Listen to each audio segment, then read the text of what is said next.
Hi guys, ayan. At ngayon nga po is November. Medyo malamig na dito sa Czech Republic at kagagaling nga rin namin sa snow nitong nakarang linggo. At ngayon ang pag-usapan natin dahil November na. So malapit ng December at malapit na rin ang ating Christmas bonus. So syempre yung mga wala pa dito sa Czech Republic, ang mga madalas nating itatanong is tungkol sa pera, syempre kung ano nga ba yung sahod dito.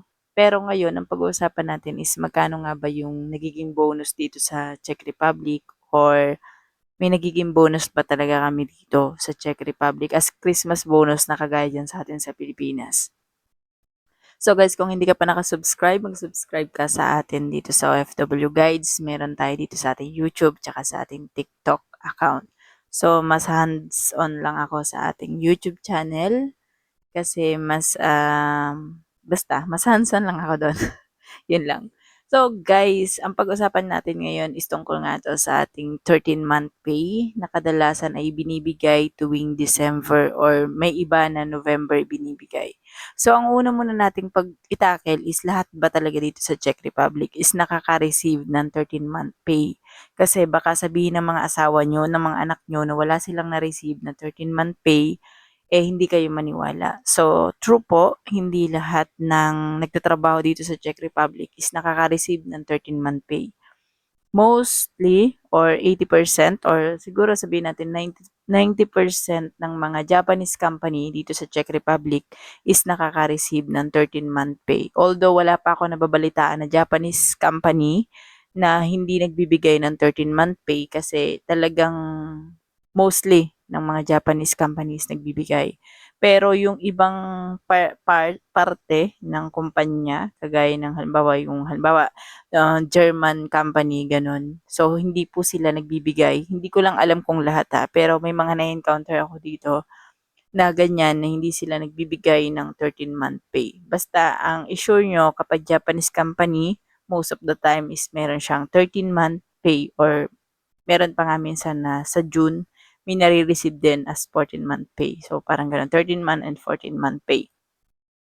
But kapag warehouse kayo, so not all company sa warehouse is nagbibigay po ng ganitong bonuses. Yan. So, magkano nga ba ang nare-receive? Yung mga nakaka-receive lang ha. Kasi hindi lahat talaga nakaka-receive dito sa Czech Republic.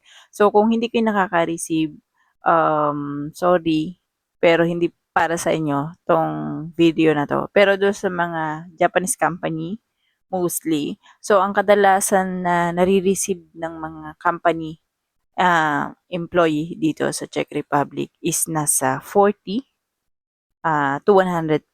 So, depende yan sa company nyo.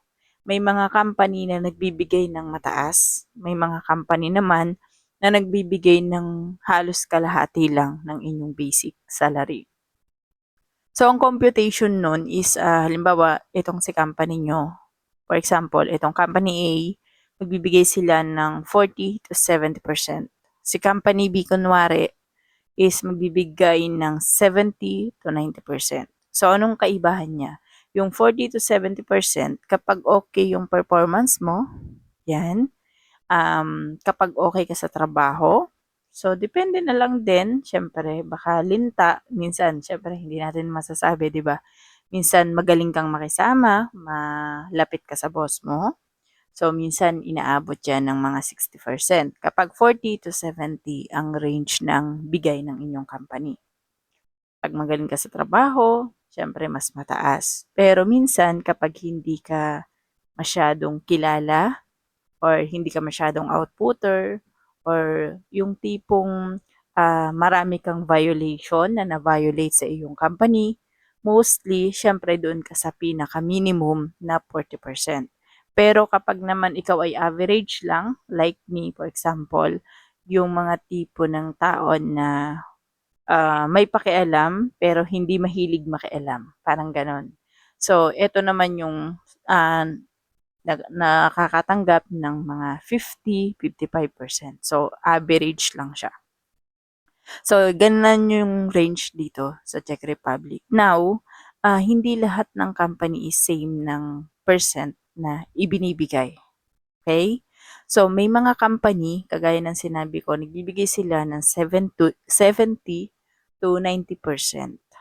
So, most of the time, ito yung mga automotive company.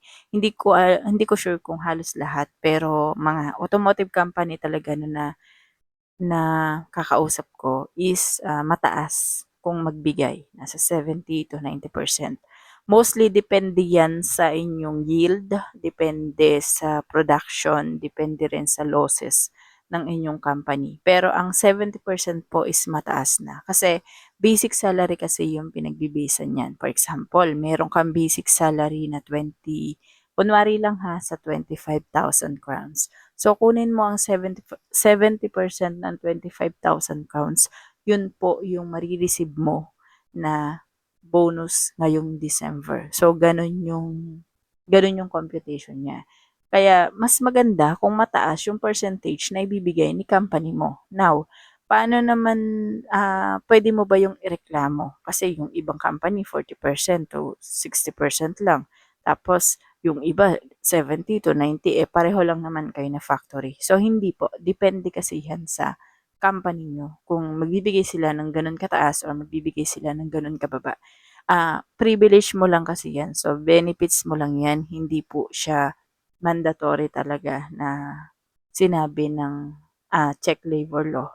So, nakadepende kasi yan. So, mostly lang talaga ang mga Japanese company is nagbibigay. Yun nga lang yung iba, especially mga nakakausap ko na mga sa warehouse yan, mostly na wala daw silang ganyan or kung meron man is mababa lang.